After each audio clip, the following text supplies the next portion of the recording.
A warm welcome to this dialogue on development research.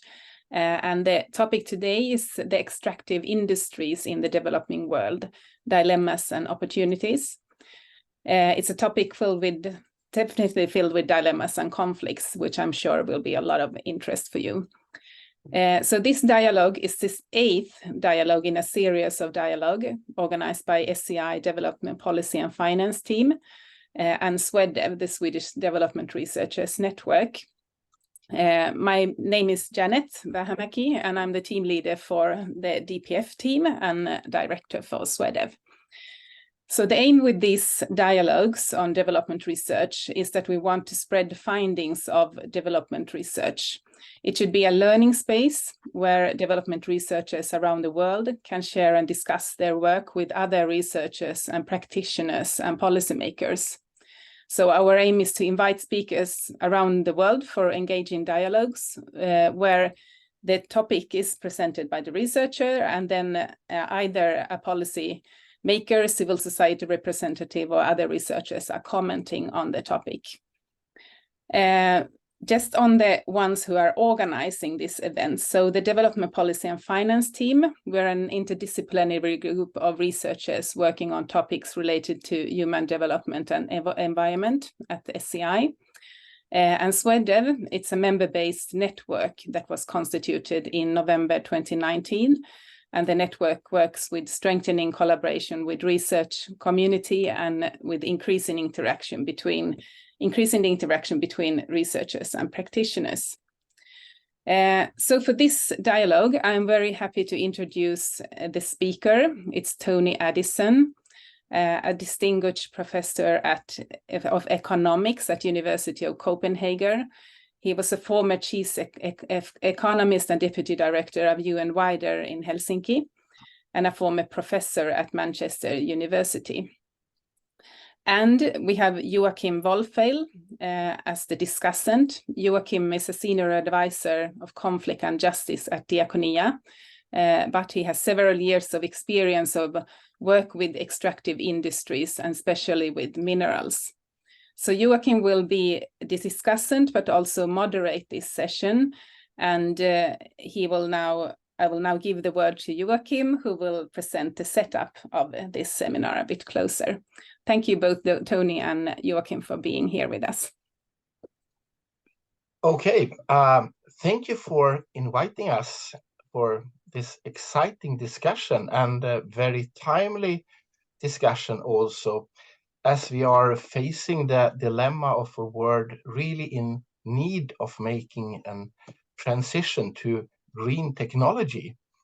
And at the same time, we have the dilemmas of where should we get the raw minerals and raw materials for this green transition. And we are actually in a situation where a lot of those raw materials are excavated in countries and regions where there is a lack of development and definitely a lack also of green energy available for the person working in those industries.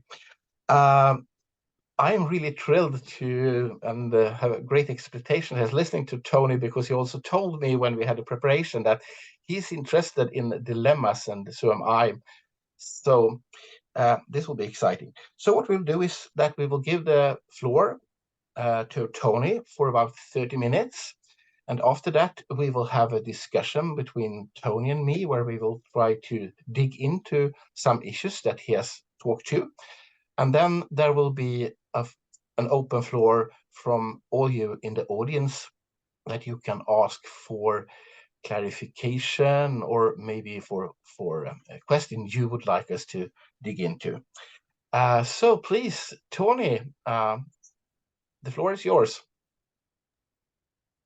So thank you, Joachim, and thank you very much for the invitation to speak in this series and to speak about a topic which is really quite central, as Joachim just said, to the future of our planet, both in terms of ending poverty, but also in terms of protecting the environment and not least, of course, the climate crisis. So I'm going to introduce today some work that's being undertaken at UNU-WIDER, which is in Helsinki. It's a UN research institute. I'm coming to you from Helsinki today. And we've been running a research program for the last few years on the extractive industries. And we want to very much encourage further research on this topic. So if we could go to the next slide, please. So just to give you a very brief overview, when we talk about the extractive industries, we're talking about oil and gas. We're also talking about mining, both the mining of coal, which is obviously a fossil fuel, but metals increasingly, which are needed for the green transition, gemstones, jade, other precious metals.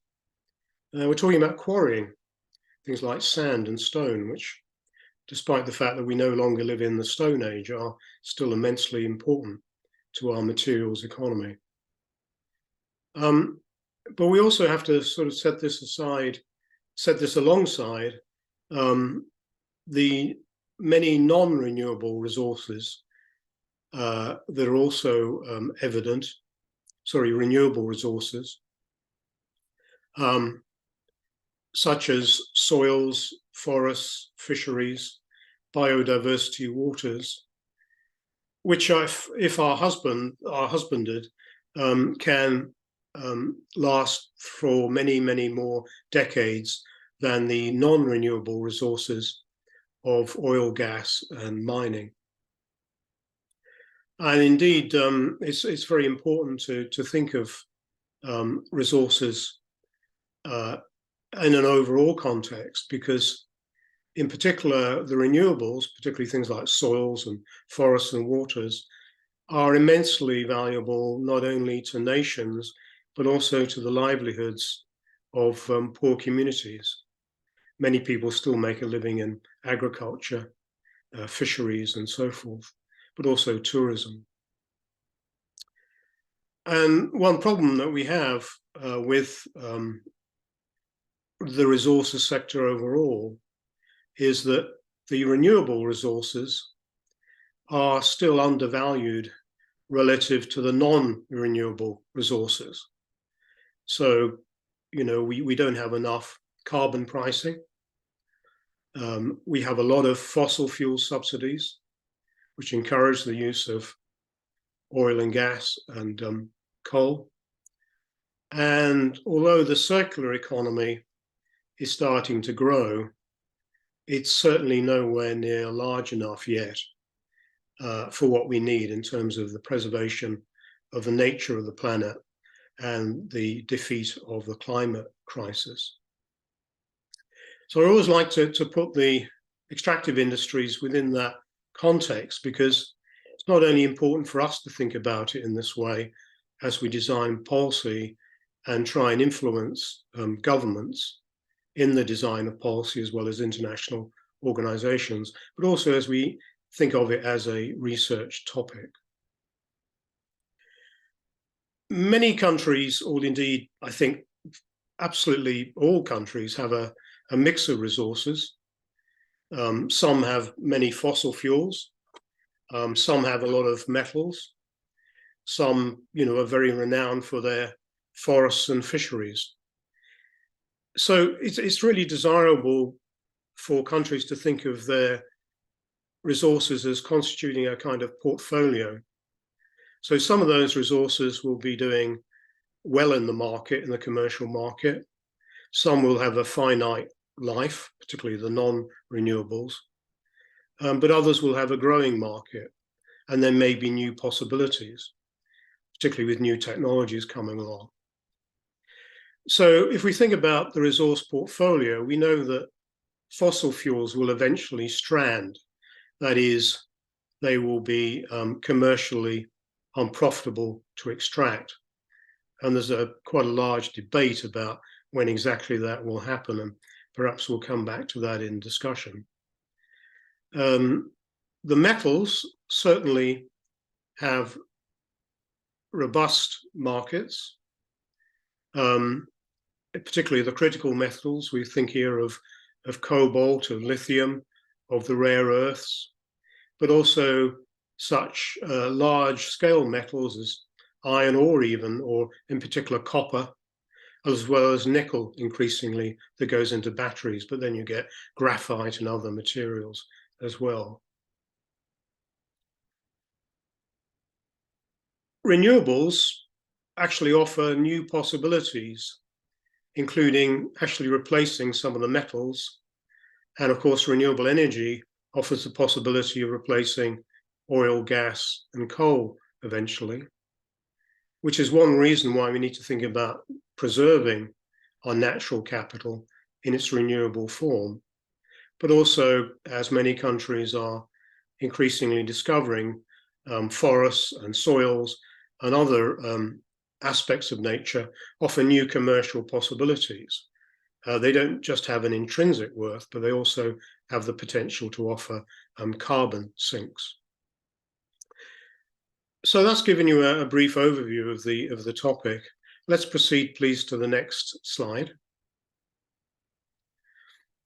So there are dilemmas and there are opportunities. And in a presentation like this, I don't want to underestimate the dilemmas, but I don't want also us to neglect the opportunities. So very briefly, most of the audience will know that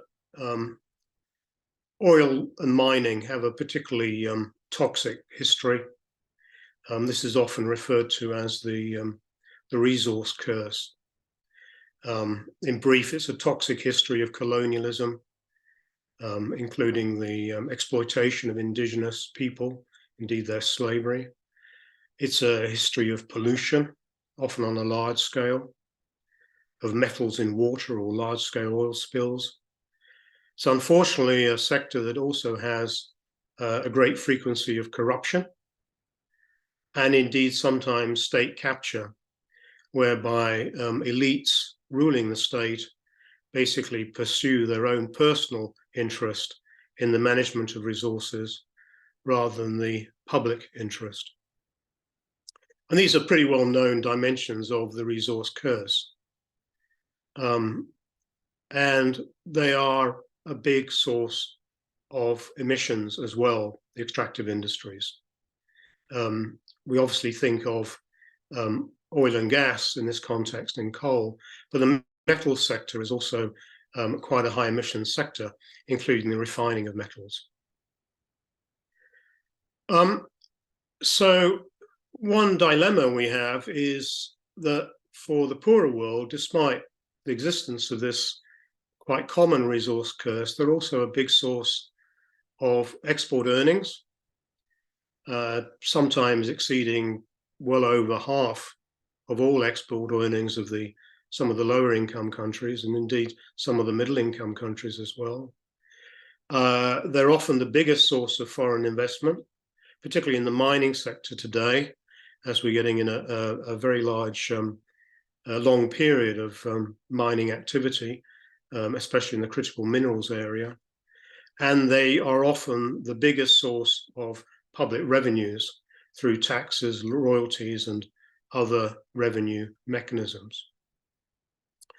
And governments want this foreign exchange, they want the investment, and they want the revenues, not least because they have the aim of ending poverty, including energy poverty, of not only using the energy perhaps for export earnings, but also putting the gas or the coal into their own energy systems, because energy poverty still remains very prevalent. If you think about the world as a whole, about 700 million people are still without electricity, and about 600 million of those are in Africa. So there is a dilemma in using the resources for development. avoiding the toxic aspects of the sector, to end poverty, to achieve the Sustainable Development Goals, but in doing so without destroying the environment and without propelling the climate crisis even further forward. And that, really goes to the heart of the entire subject of global development, that tension. Now, in this talk, I'm not going to offer you any panaceas or any wishful thinking. I don't think anybody can on this topic, but I'll return to some of the dilemmas a little bit later. But there are opportunities. There are opportunities to find ways to ease the tension between ending poverty and protecting the environment. And there are ways to make better use of the revenues. So if you could proceed to the next slide, please. So I'd just like to talk a little while about the transparency and responsibility agenda. And I know that Joachim will come back to this in the Q&A, and many of you might want to come back to that in the Q&A, because transparency and responsibility are big issues and have dominated much of the discussion around the extractive industries for many years. There's been a big push to increase transparency in the sector, to reduce corruption, and to reuse the revenues for development spending, for the good things, for education, health, for development infrastructure, for rural development. And it's important to say that we've seen progress. At the turn of this century, it was a very dismal looking picture as regards transparency and responsibility. But through the very good efforts of civil society, some progressive donors, the UN itself and others, and in parts of the industry itself, we have actually seen progress. And that's especially since the creation of the Extractive Industries Transparency Initiative, or ET, in the early 2000s. And we have a number of other transparency initiatives, anti-corruption mechanisms, and so forth. And these are all doing good work. They work best when they are embedded in political systems that have robust domestic democratic accountability, where the rule of law prevails, where there's a free media, where civil society is not impeded about going about its task, where information about the extractives industry and its impact is freely available and is not hidden. In those societies, we can make progress. But it's unfortunately the case that in societies where democratic accountability is either weak or non-existent, it is still an uphill struggle. One might talk of sort of two steps forward and one step back, or indeed very little progress at all. So when we think of, say, Myanmar, which is actually temporarily suspended from ET membership following the return of military government, a very unhappy country, a country where the extractive sectors are funding conflict and authoritarian rule. Or we think of Zimbabwe, where many in civil society would like to see Zimbabwe join transparency mechanisms such as ET, but where some powerful political interests who have personal interests in the extractive industry are very opposed to that. So we can't minimize the importance of the transparency and responsibility agenda, nor the progress that we still have to make. There is still much corruption. In WIDER's research, WIDER's research, we've highlighted corruption, particularly in oil licensing.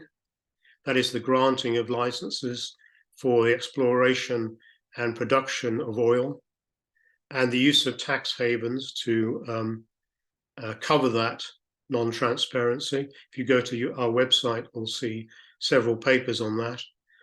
Global oil theft, the actual theft of oil, runs at over $100 billion annually.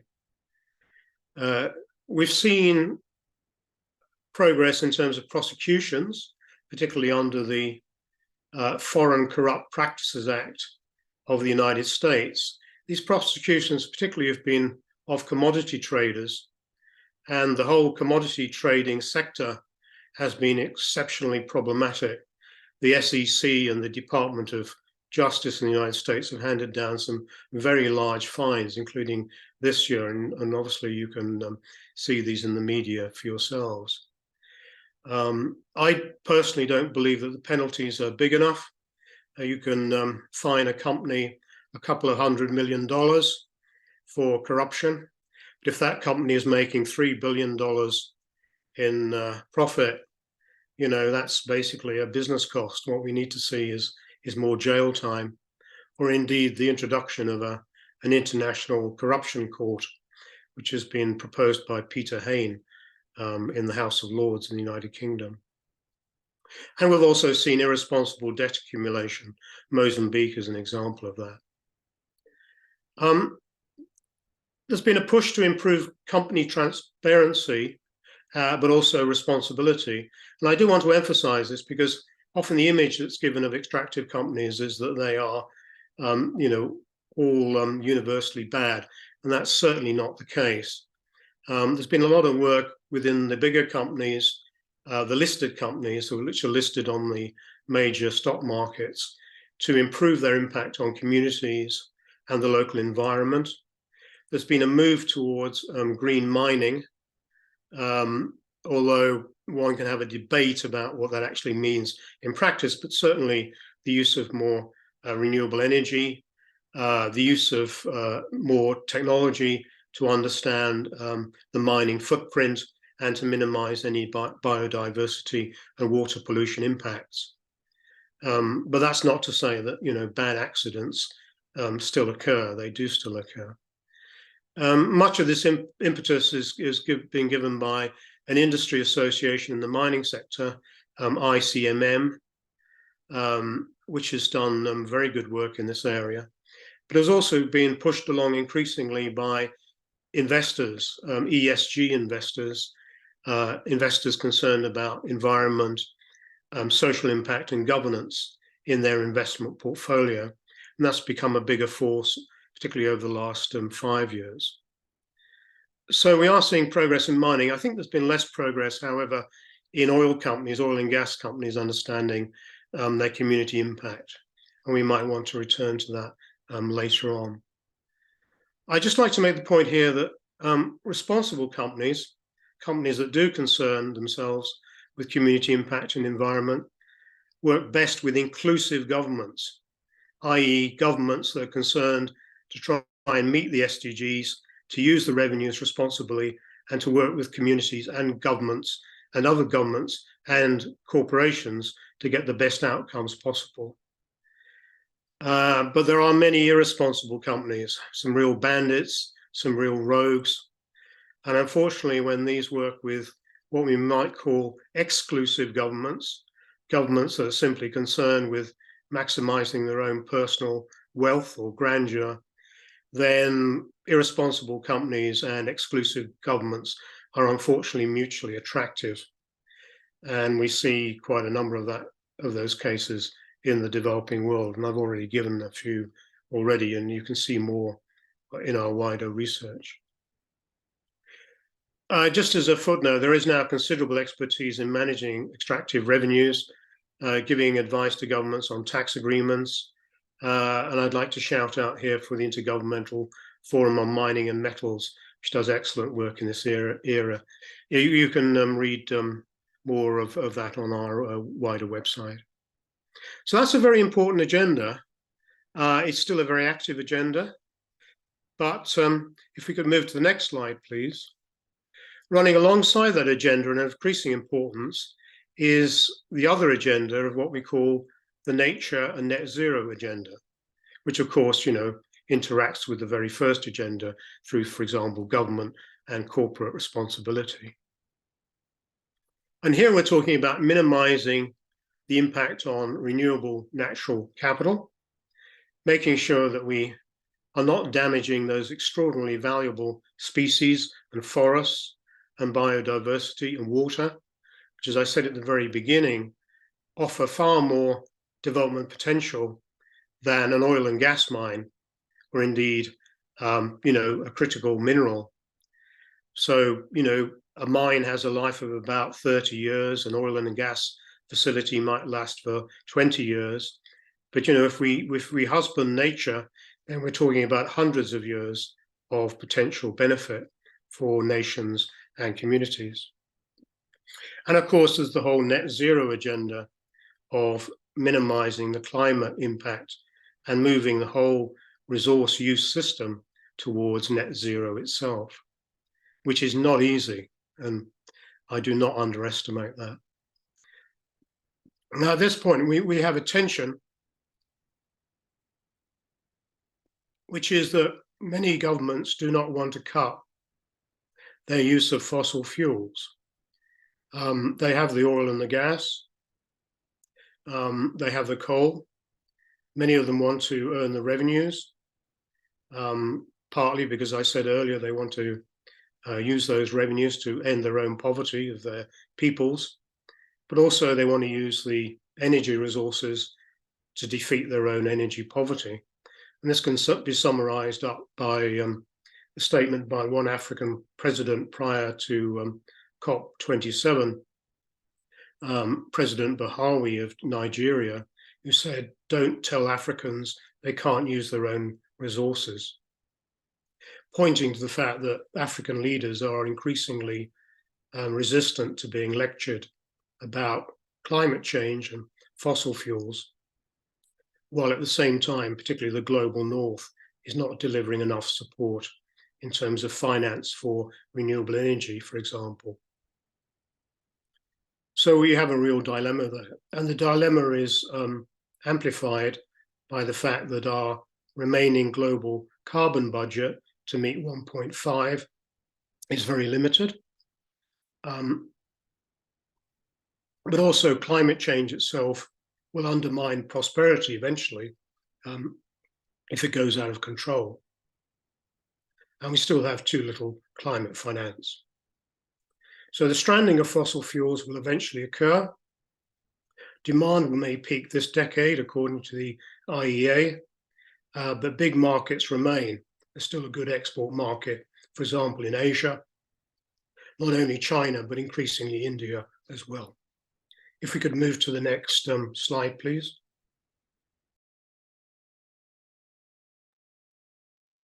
There is a risk to the global south in staying on a fossil fuel energy pathway.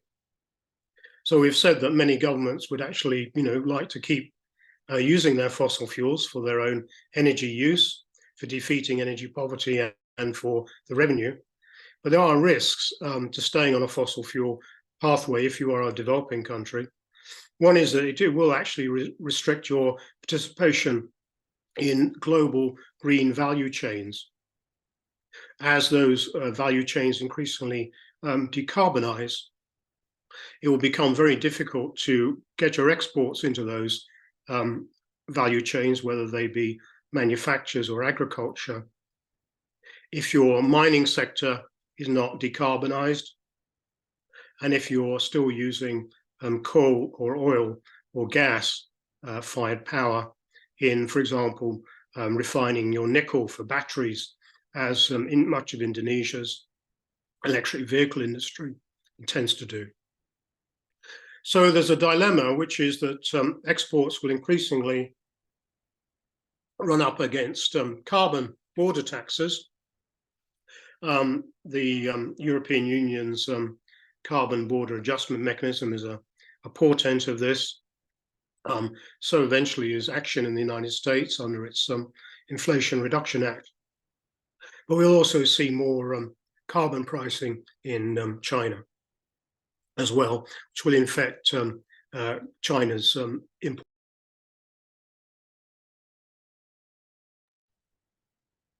People have to excuse me. I have to periodically mute the sound because I have a cold at the moment. So a green global value chain begins with green mining and renewable power generation, which is a considerable opportunity for the developing world because the world wants green metals. And carbon offsetting is necessary, but also problematic. But we come back to the issue of finance, and particularly the poorer countries are going to need much more finance on concessional terms or grant finance, and considerably more technical assistance. So the next slide, please. So that's what I'd like to sort of say, but I'd like to hear from the audience and also from Joachim as discussant about some of these topics. We don't have easy answers. I particularly would like to see more research on this topic. If you want to go more to know more, please do visit our website. There's a book from the first phase, which is open access and available to you for free download. And there's a website as well with many papers on this topic. And you can join me at Tony's Angle on Twitter if you want to debate the issues. Thank you very much. Thanks, Tony. This was extremely interesting. I should just make sure that my camera is turned on again. Let's see. Annika, could you maybe help me here? One moment. So, Tony, I don't know if I should say I was slightly disappointed when you said that there are no easy solutions. I had not hoped that you would solve the issues for us, but I will take the reflections. Yes. Can you please confirm when I asked you to start your video? You have to click. Thanks a lot. There it is. Yeah. Okay. Thank you, Annika. That was good. You said when you started to talk that in your presentation that there is a low price of non-renewables, and considering all the consequences of the non-renewable industry, how would and also how this affects business. I should have said that before working in the NGO world, I also spent most of my life actually in export industry, and I thought it was extremely interesting, the presentations you had on that we actually have a development. Things are improving on like green supply chains for responsible business. Still, would you say that there is enough, how should I say, reward for companies trying to do the right thing? Why do we have this imbalance that it's still so profitable to work with non-renewable products? So thank you very much. I mean, you go to the heart of the issue, which is, the development of the circular economy and the expansion of the circular economy, so we recycle more, but also that we protect our renewable resources more, and we move to renewable energy and away from fossil fuels. And, despite the best efforts of us as consumers, I think we'll all admit that certainly the audience in this meeting, we try and recycle as much, and I increasingly try and fly not very much. And these are individual behaviors, of course, that can make a big difference. But ultimately, and I speak here as an economist, we all, as consumers, respond to price signals. Oh. So if the prices of products that are made with fossil fuel energy, which have resulted in the destruction of rainforest, which have been made from metals mined with little or no attention to community impact, if those are cheap, then we'll probably consume more, often unknowingly, because there's no way as consumers we can know, what every product is in the supply chain. For example, the computer on which I'm talking to you now, do I know exactly where every metal material came from? Do I know exactly its environmental footprint? Do I know exactly the community impact that went into mining the metals? And do I even know where the energy source that's driving these electrons around that enables us to talk comes from? So, we have a kind of deep problem that unless we do move towards greater regulation, greater environmental regulation, but also increasingly towards carbon pricing, and carbon pricing can take many different forms, then, we're actually going to not value the non-renewables as high as much as we should be doing in terms of their carbon impacts and also their community impacts. And we'll still be having large fossil fuel subsidies, which will obviously encourage us to go down the route of fossil fuel energy rather than adopting more renewable energy. So I think this is a real problem. So as consumers, we can encourage companies to move along, but in the case of mining companies, we as individuals have very little knowledge unless regulators intervene to act in the public interest and the environmental interest about where much of this stuff comes from. I couldn't agree more. It's a great description, and just as you say, that we actually need customers also to understand the value of renewable products. But I would like to challenge you a little bit also, because like I said, being in industry and also working a lot with industry, I can sometimes I've often felt sometimes a disappointment with the political sector. We're talking a lot about incentives for business. But I could describe several cases where I have been working closely with the industrial actors who has gone very far to secure a supply chain that it is acceptable. And then they end up, just as you say, that in the end, there might be not enough people who are willing to pay for this. And then I think it moves from the customers to the politics. So is it maybe so that we have a discussion that focusing too much on incentives for industry, but why don't the political sectors feel the same incentives to make it possible and make it more profitable for those companies who want to do the right thing? Or am I right? Well, I think, politics, whether it's politics in the global north or the global south, goes to the heart of the matter. And, this is why I not offer no easy panaceas, because as an economist, I can talk about carbon taxes and the desirability of eliminating fossil fuels and so forth. I can talk about the desirability of governments investing intensively in the materials science that will yield us new materials that can displace harmful, polluting metals or indeed harmful and polluting energy sources. But ultimately, we come back to the politics of the situation. And every government is in the business of trying to maximize the prosperity of voters, whether it's a government in the north or it's a government in the south. And the dilemma for governments in the south, of course, is that they have much more limited room for maneuver than us in the rich world, where we enjoy, for example, greater ability to subsidize universities to engage in materials research, or we can, roll out public subsidies for the adoption of electric vehicles and so on. So, this political issue runs right across the world, whether it's, the global north or the global south. And you can see this reflected in all of the COP discussions, no doubt. The COP discussion we're going to have very soon this year. Okay, yeah, thanks. That is something that is actually possible, where you can dig a lot into.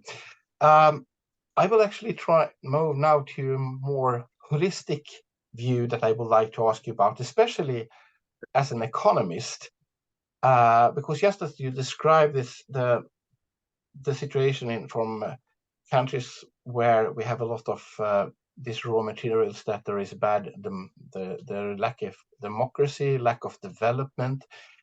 And I think that from the very beginning, working with this kind of issues, I see this contradiction of all those countries and regions in the world that are actually very, very rich.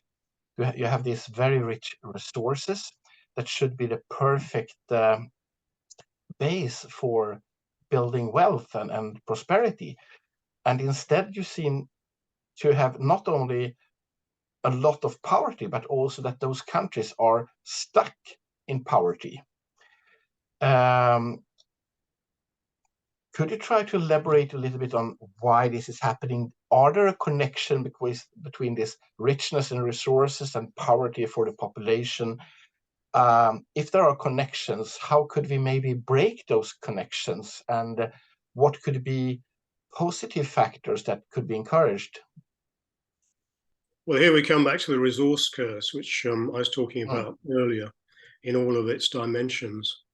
And it's certainly true that there is a connection between resource wealth and high inequality often, and indeed authoritarianism and bad politics. I think it's one has to be careful in this area, which is economists have a sort of tendency to, and this is shown statistically, to show a relationship between particularly oil and mining, but particularly oil, and bad outcomes, the resource curse. And we have quite a few examples of that happening in the real world. Then there is that relationship, but every country has its own history, and to a degree, every country is unhappy when it is unhappy because of its own history. So, it's hard to lump together, say, Venezuela, which has not made very good use of its oil resources, without understanding the context of politics in that country, or indeed in Latin America more generally. Equally, it's hard to lump, say, Venezuela with say, the DRC, the Democratic Republic of the Congo, a different history of colonialism, of exploitation under colonialism, and then, a pretty disastrous set of development decades since independence in the 1960s. So, we've got to be very careful of reaching for kind of universal panaceas, which unfortunately, my experience of the development community, we like to find that one lever that you could push to get the magic, right? So, in the extractive sector, we've looked for the lever of transparency, and as I said, responsibility, transparency in revenues.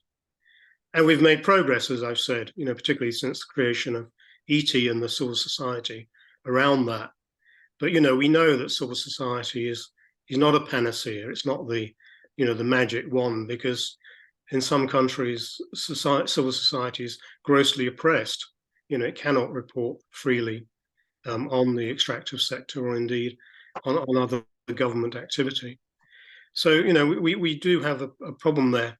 What I think, though, that what I would urge, though, for everybody is actually the real importance of data. Often the discussions that we have around the impact of the extractive industries are confusing and muddled, and we tend to talk past each other because we simply do not have enough information on what is happening. And to a degree, issues around revenue transparency are part of that, but it goes actually way beyond that to, for example, issues in what is happening at the community level. Do we actually have a really good baseline of information about what is happening to communities, say, around mine sites before the mine actually starts? Because otherwise, we just tend to talk past each other about these issues. And without a good base of information, you can simply make up the facts. So, governments or companies, if they want to, can make up the facts about, what's happening to the revenues, or what's happening to the communities, or indeed what's happening to the environment. So, this is where actually the research actually has a very strong role to play.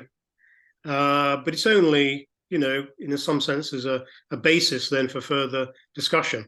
Research is not everything. It has to meet policy. Right.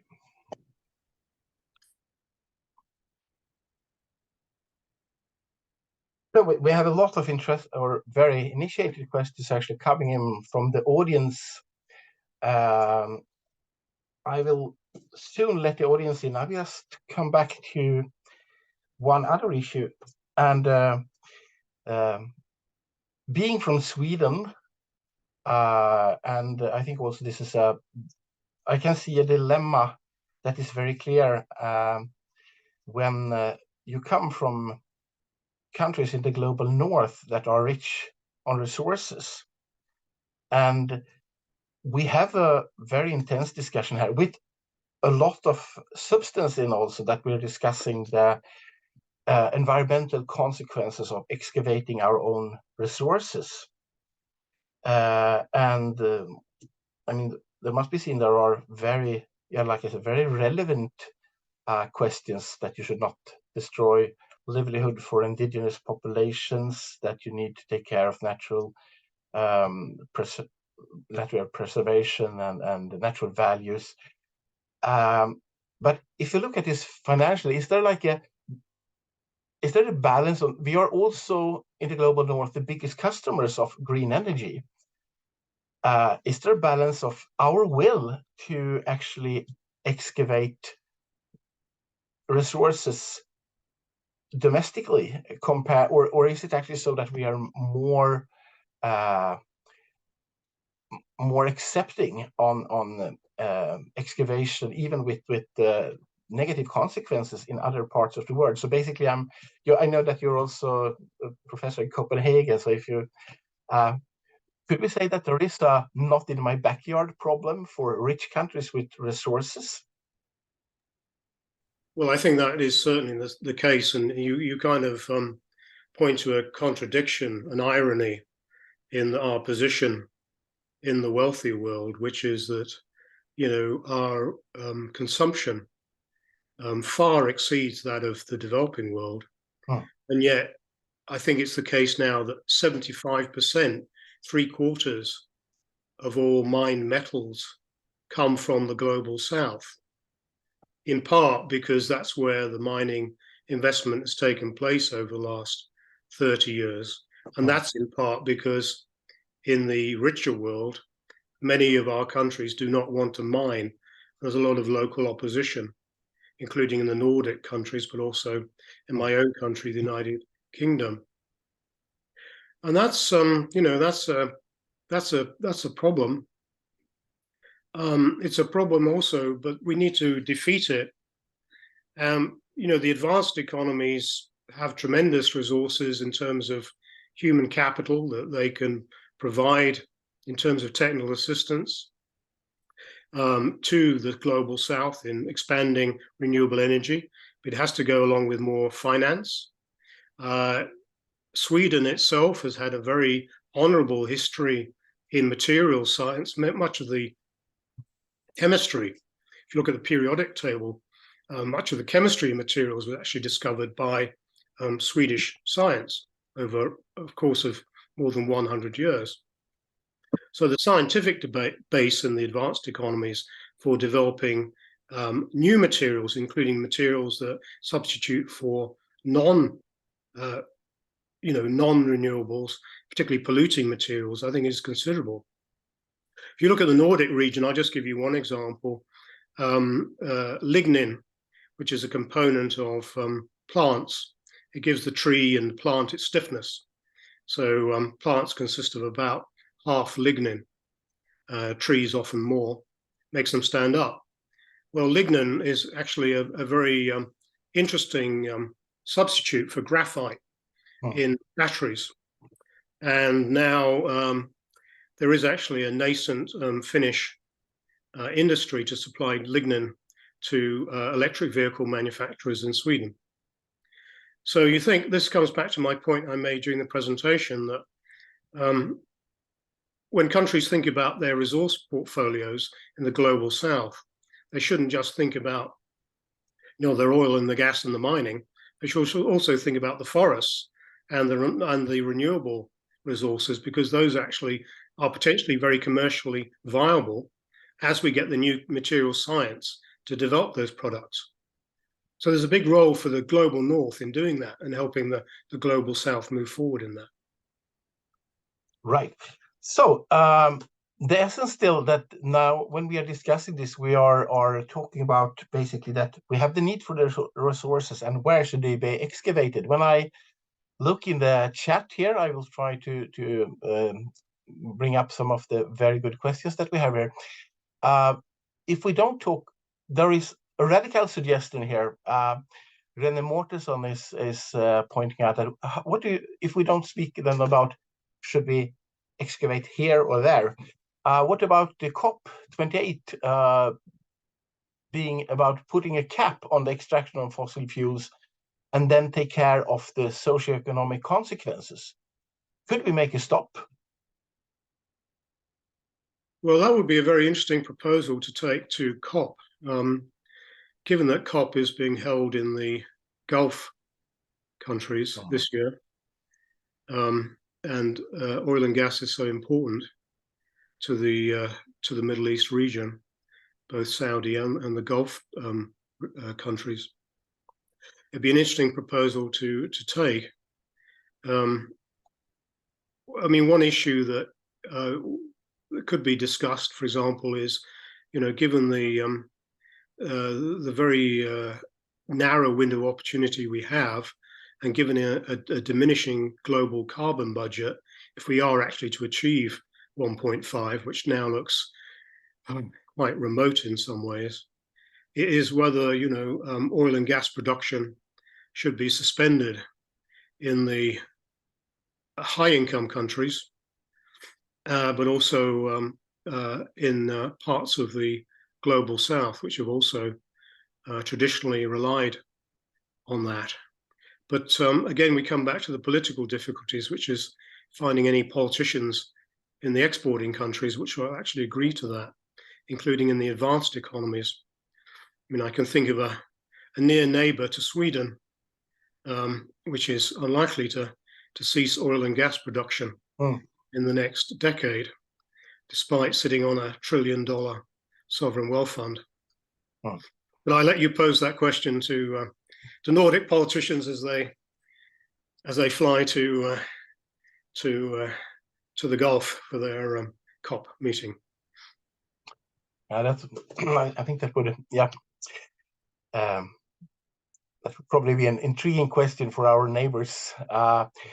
Okay, but then if we, I'm looking still here in the chat, and I see a question from Gunilla Ölund Winkvist. I will see if I basically if I summarize it right, but responsible sourcing of minerals are often linked to supply chain. If we talk about this, that we are moving into more responsible supply chains, is there also a risk that we are actually pushing in this, how should I say, the excavation away from to the ones that have the ability to do responsible sourcing, and then leaving like the ASM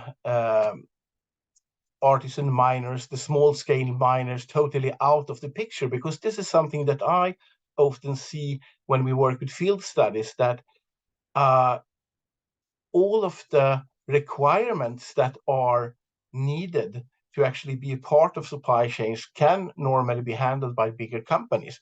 But when you meet these cooperatives of miners, it's a major problem, and we do a lot of work to try to see, can they come up to a standard where they can be a part? So basically, it's the risk that we are, that now I'm elaborating maybe a little bit of Gunilla's question on myself here also, but trying to do the right thing, could it also be that we're actually making the poorest of the poor people even more vulnerable because they will not be able to take part?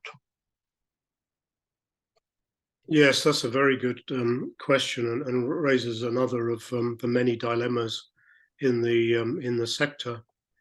I think this is, where you have to go back to what are the revenues being used, for example, from mining? What are they actually being used for? So, for example, if you have a group of artisanal miners who are mining in very dangerous conditions, simply out of desperation, which is what we see in a lot of poor communities, and then selling to traders who basically rip them off on the price, and then the commodity ends up in a supply chain which is completely unmonitored. We basically don't know where it comes from.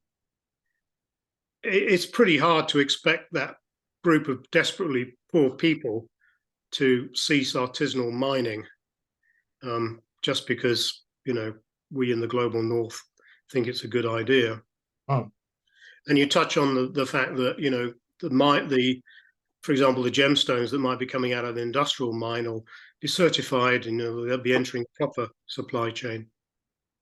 But I think, here the issue, it comes really back to, as I said, what are the revenues being used for from the mining sector? If we properly regulate the mining sector, and then we use including artisanal mining, and then we use the revenues really for poverty reduction, and we know how to do that. We have a large body of evidence on what we need, for example, to do in the area of rural development. So we give people alternative livelihoods so they don't have to endanger their lives in artisanal mining.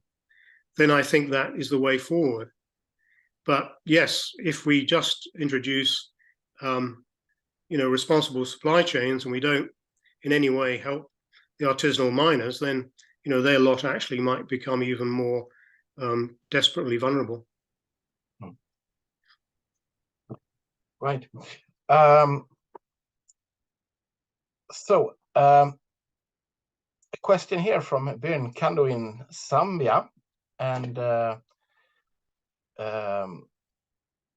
he's pointing out that many of the low-income countries are struggling with debt and low tax revenue from basically the industries they have. You mentioned a number of industrial initiatives and that are reporting or supporting with the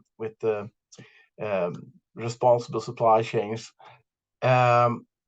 So he asked, what is the legal framework within which those networks works, and can the existence improve tax revenue mobilization for low and middle income countries? This is also something I think about, that when we are looking into the supply chains, we are focusing a lot of bringing the raw materials. When we try to do the right thing, we are trying to bring them to us in a responsible way. But then we're coming back to your special area with the economy. This also, are there tools today that would help to bring something back to the countries? Or could we do better? Should it be other criteria or legal requirements, maybe also focusing on that more of the revenue actually stays in the countries where those materials are excavated? Well, if we focus on taxation for the moment, right? I mean, taxation is often a really source of conflict between companies and governments, because to a degree, governments want to maximize public revenue and companies want to maximize profits. But it should be said that governments can now actually get quite a lot of technical advice in this area, particularly about writing investment agreements, whether they actually need to give the scale of tax holidays that they thought they did in order to attract investment. I mean, certainly if you look, for example, at some of the critical minerals, or indeed copper in Zambia, it's not clear why you would grant very long tax holidays for companies to reclaim their initial investment expenditures. You probably have to grant a period, but these are things that are subject to quite a lot of available technical assistance. But the deeper issue goes back to the politics of this, which is often that the tax regime is unstable. Governments try and change it often before elections or just after elections, because it can be a vote winner. But also, and that deters investment. But also it's political in the sense that, there's simply quite a lot that's being stolen. It's going out the back door before it even sees the formal public finance system. I gave in the presentation or earlier the example of oil theft. mean, we think about oil theft as being just, tapping oil pipelines in Niger Delta, but it's actually on a much, much bigger scale. You're seeing whole cargoes of oil lost in terms of ship-to-ship transfers, for example. So there's a lot that the international community should be doing to crack down on that. Unfortunately, the present geopolitical situation doesn't encourage that, because we know that Russia, for example, is using a lot of oil tankers with their transponders switched off to transfer oil. So there are a series of things like that. The tax haven issue is a big one. We've found evidence in wider studies of links between setting up accounts in tax havens. This is evidence using the Panama Papers data and the granting of oil licenses in West Africa. This is a real cause for concern. So we need, considerable international action. I should also actually mention marine mining in this context, the concern, given that I have for the environment. Many countries are going to get themselves into quite a serious difficulty with marine mining, particularly deep sea mining. They're basically going to give away a lot of resource for practically very little royalty money, and probably endanger, their marine species in doing so.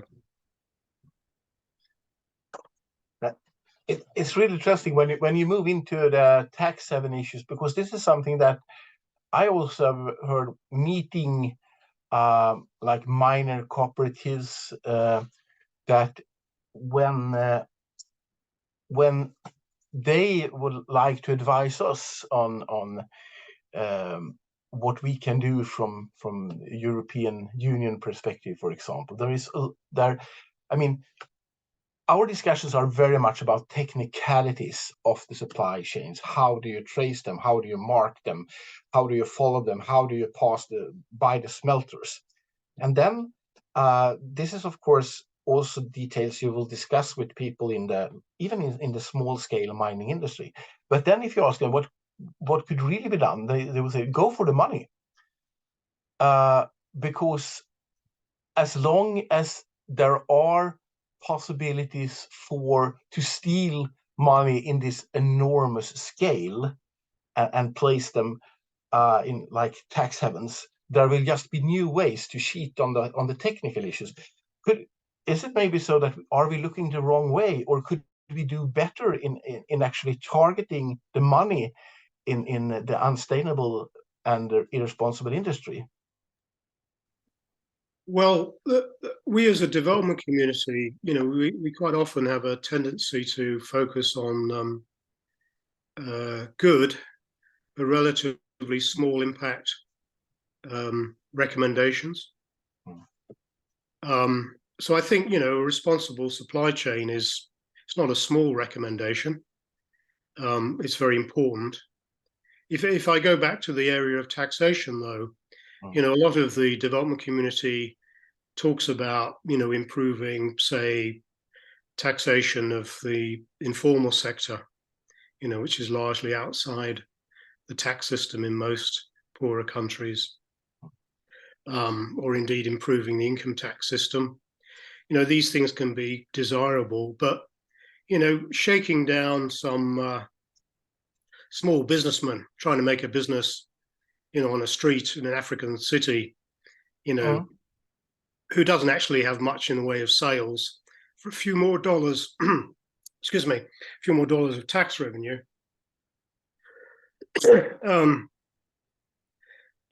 that's tiny as compared to going after big oil theft, the use of tax havens. That's the big recommendation. That's where you need, the bigger actions. That's very exciting also, and you also touch into this with like what is the problem of how should I say, small scale when an individual, like you said, doing oil tapping, that and that it could be that it's actually not so simple that there is just like private persons like stealing oil. This is also done in a major scale. There are actually two questions that I see in the chat here from Nelson McCain and Eric Kemp Benedict, who I think touches into this, that when you're speaking about corruption and lack of transparency, that strangely enough, it's often, maybe more often overlooked when it's done by big actors. When you have companies doing this when they are doing bribery, when they are not following the rules, it is easier overlooked. Is it so actually that there is Eric Kemp Benedict are mentioning something called, or the expression legal corruption? Is it actually a risk that if a crime is big enough, it will not be considered, why we are still going after small actors that is easy to criminalize? And is this only a problem for the countries in the global south, or are we actually also contributing to this overlooking of the huge scale criminality or corruption? Well, it's a problem in the global south, but it's a problem that interacts with the global north. So, I very much agree with the sentiment expressed in the comment by our participants. For example, if you look simply at commodity trading, which I cited in the presentation, the big commodity trading companies, have a very important role in shipping metals and oil and gas around the world, which we all depend upon. They make very large profits. Many of them originate from companies that were, very, how can we be polite, very unfortunate in their histories. And, the regulatory authorities have been cracking down on commodity traders.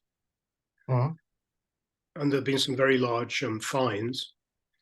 But often, a commodity trader basically will reach an agreement with for example, the Department of Justice of the United States, or the Security and Exchange Committee, pay the fine, but on a basis of admitting no guilt.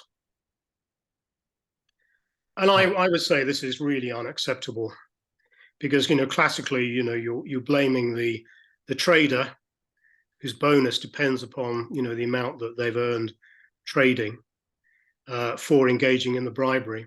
And typically this is what the companies do.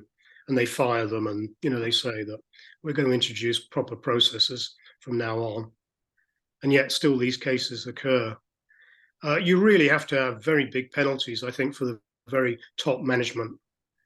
And that just not includes personal fines and losing your job, but actually doing some jail time.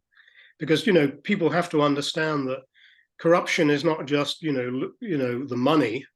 It's not just the money that the country loses, when a commodity trade is corrupted. But it's also the fact that corruption undermines state capability, and ultimately is a source of state fragility, which we've seen dramatically in Africa over the years. So, the costs, the economic costs and the social costs go well beyond, a few $100 million that might have been, going missing in terms of bribery and so on, important as it is, to the very foundation of states.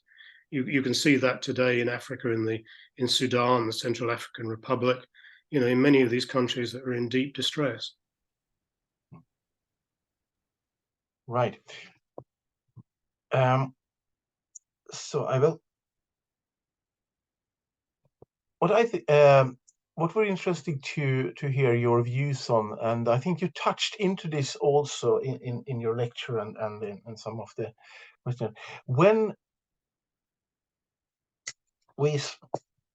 we meet companies and discuss like responsible behavior, responsible supply chains, also trying to raise interest from customers to do educational work to see the value of responsible source products or products with components that are responsible sourced. A very common question comes back, and they said, well, but then we have the actors that come from companies from countries that doesn't care. This fall I was actually in southern Zambia looking into the situation in some coal mines where definitely laws were broken, environmental rules was not respected, and there were definitely clear indication that money was going the wrong way. And the company came from China. So basically there is no leverage, nobody cares. The local politicians are happy with the situation. They get the money under the table and they look the other way. And we have no actor here to put leverage on.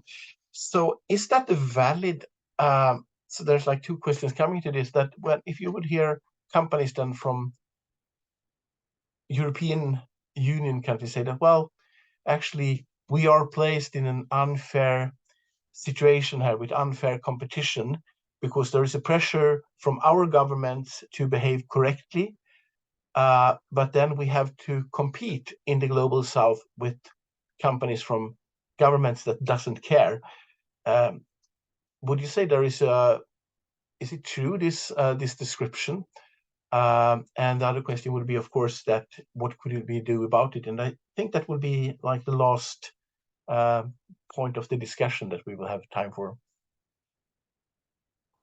Well, it is the case that, there are now many more actors in the company space than there ever were, for example, just 20 years ago. So, for example, Chinese companies, Russian companies, companies from India, they're all in the commodity space because, Asia is the big consumer of energy and most metals. So these companies have considerable leverage and considerable influence. It's not the case that all companies from the emerging economies, including China, are not necessarily bad or indeed worse than Western listed companies. Some Chinese companies, for example, have in their own practices looked to conform to the ICMM standards in mining. It's down to the countries, the host countries, and the civil societies and the politics of those countries, to try and press forward on that and to encourage those companies coming from the non-Western nations to do that. Unfortunately, as we can see, and this is where the current geopolitics works against us, we have certain companies now running around, particularly Central Africa, which provide the full range of services from mining to mercenaries to running your social media to terrorizing the opposition. So that's, my point about the way in which irresponsible companies interact with what we might call irresponsible governments, and that's the most pernicious situation available. I think that you have. Should we in the West dilute our standards? No. Yeah. Because it's been a hard-won struggle. It's not so long ago that companies could set foreign bribes, against their in their tax accounts against expenses. In fact, quite recently for some countries, only over the last 20 years, that practice been abandoned following the OECD initiative. So we certainly cannot reverse on that. But what it behoves us all as consumers, but also researchers, is to gather as much information, in our own lives about what we consume, and to try and consume ethically, and as researchers to try and develop a really in-depth knowledge of the sector and what is actually occurring. And I think those would be both most valuable. Thanks, Tony. I think that was a perfect conclusion. And thanks again for so lively and interestingly describing the dilemmas that we have to work with. So, and thanks all in the audience. I will just leave the floor to Janet now to give some general information. Yes, thank you. Carly, could you help me? I can't open the video here, but if you can open it to me. Yes, now. So you can see me again. Hi.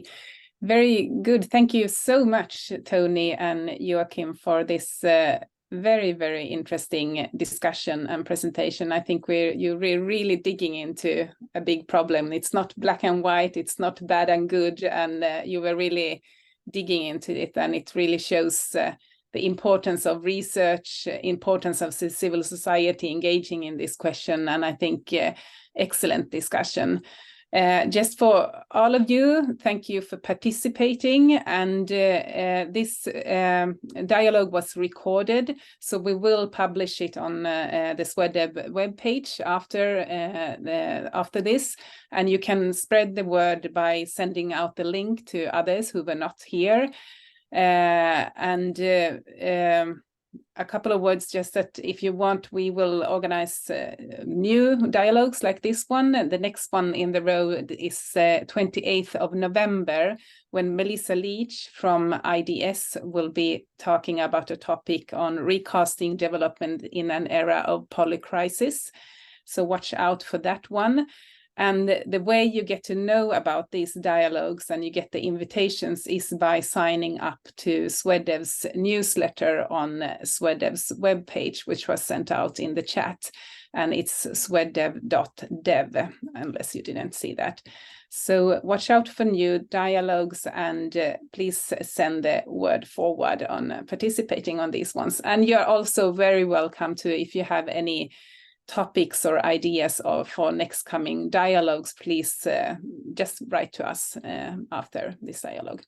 Thank you so much, Tony, Joachim, and thank you everyone for participating.